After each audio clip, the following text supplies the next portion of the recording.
This is to update you about the current situation in Gabon. The military junta that seized power has shut down the airspace. They have shut down the internet and they have closed down the border. But the people have trooped out to the streets and they are rejoicing. This is not common. People are rejoicing that the military has taken over power. We witnessed this thing in Burkina Faso, we witnessed such thing in Niger Republic, and now in Gabon, people are on the street rejoicing. But before I go forward, listen to the video how these people seize power and declare this coup. À cela s'ajoute une gouvernance irresponsable. After noting an irresponsible, unpredictable governance which results in a continuous deterioration of social cohesion that risks leading the country to chaos, today, the 30th of August 2023, in the name of the Gabonese people, we, the Committee of the Transition and the Restoration of Institutions, have decided to defend the peace, putting an end to the regime in place. To this end, the general elections of August 26, 2023, as well as the results, are cancelled. The borders of the country are closed until further notice. All the institutions of the Republic are dissolved. The government, the Senate, the National Assembly, the Constitutional Court. We call on the population for calm and serenity, and we affirm our attachment to the respect of Gabon's commitments to the international community. This is insane. You can hear them saying that it is because of irresponsible government. For God's sake, this government has been on power for 50 years. I mean 50 years. I do not say 50 months.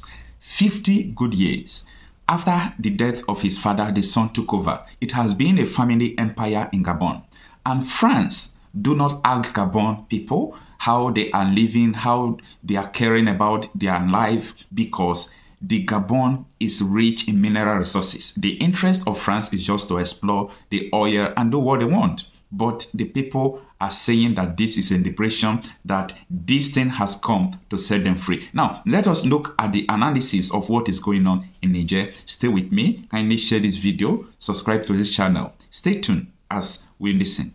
One of the most politically unstable regions in addition to insecurity as well as economic decline. So basically, people are wondering what's happening. But again, when you talk to political analysts in the region, they will tell you about the deprivations, the economic malaise, the insecurity that's been there, and the inability of governments in power, democratically elected governments in power, to deal with these situations. Corruption is also one of the major factors. And now it will be interesting to see how the African Union reacts to this. We know their initial reaction is to suspend countries, member countries that where coups have taken place. We've seen that with Mali, we've seen that with Burkina Faso, Guinea, and now Niger. And it's expected very soon they will also announce that Gabon is suspended from the membership of the African Union. But what is interesting is we hardly will see any effective sanctions being applied on Gabon simply because of its mineral resources, something that we've seen happening in Mali and Burkina Faso right now. The expectation of many political analysts in West Africa and Central Africa was that when there is a coup, the strangulation, economic strangulation, should be applied to enforce the rule that the military should go back to the barracks and restore democracy. But what we continue to say in these countries is that mining of mineral resources and oil continue in those countries. So basically, people are watching. But here in Niger, people are just waking up to the news, and it will gladden the heart of the military authorities here that at least one other African country have seen their way, at least. Marlene? Okay, Ahmed Idris there for us in Niamey, the capital of Niger. Let's get the perspective of Awigwe Agwego. He's a security analyst for Afropolitica, which is a security consultancy. He joins us now from Ankara. Firstly, give us your understanding of what is happening in Gabon at the moment.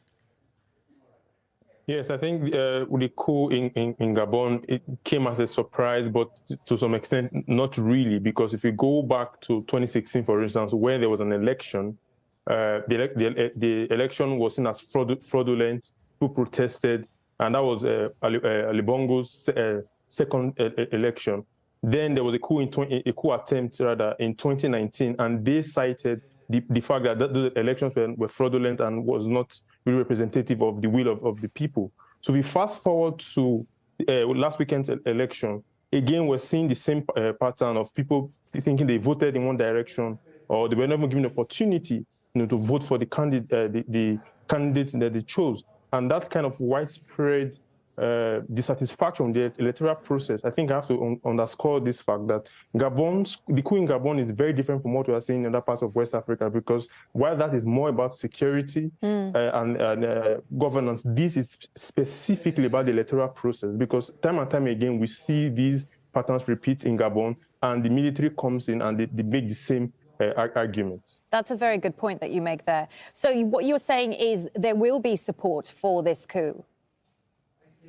Yes, already. If you look at the streets of Gabon, people are celebrating and celebrating the coup. And even if you look at the statement of the pushes, you would see that they are very much specifically talking about transition and restoration of institutions.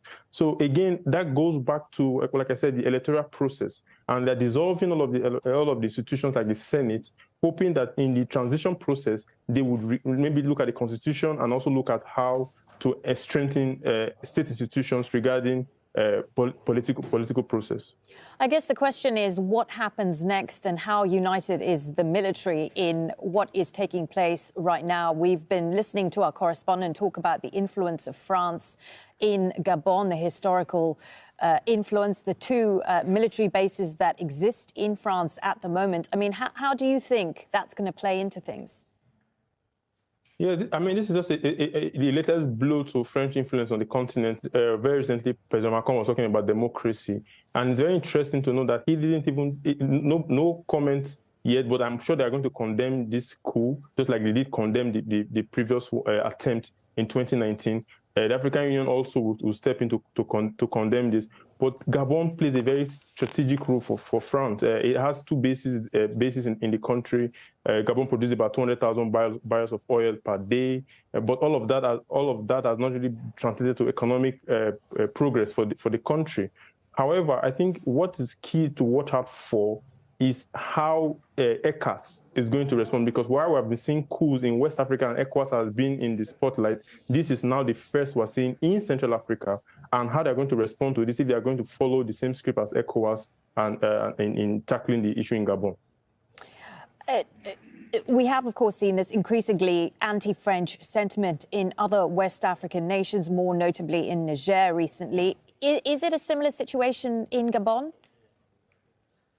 Yes, the coup in Gabon I think it's more about dissatisfaction with the electoral process and the fact that one family has ruled the country for about 56 years.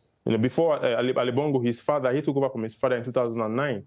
And his father ruled for 40 years. So it is seen as the democratic process doesn't really work. And France might not really be keen to complain about this type of dynasty kind of rule. But people in the country, I think, unlike in Mali and Burkina Faso, where we are seeing Russian flags, there's no indication of that yet.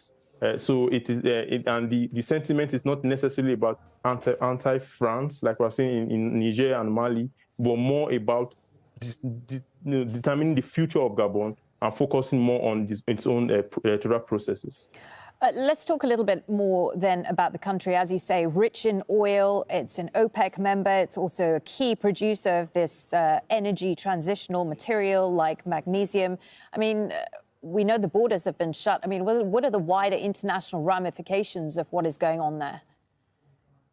Yeah, the oil markets are still stable. They don't seem to be responding to this shock. But that is because, like I did say, Gabon produces about 200,000 barrels per day, so not so much significant, but not enough to cause shock across oil markets. However, I think it's crucial to watch closely how regional countries that are going to respond, because that would determine whether or not this is going to be a coup that stays or a coup that will not be able to to handle the pressure, and that's something to watch out for. Again, we need to also look at what is the state of former President Bongo, if he's in a good condition or if we've not seen anything about that, and that will be something to watch out for also. Okay, really good to get your perspective. Obigwe Agwegu, a security analyst for Afro Politica, speaking to us there from Ankara.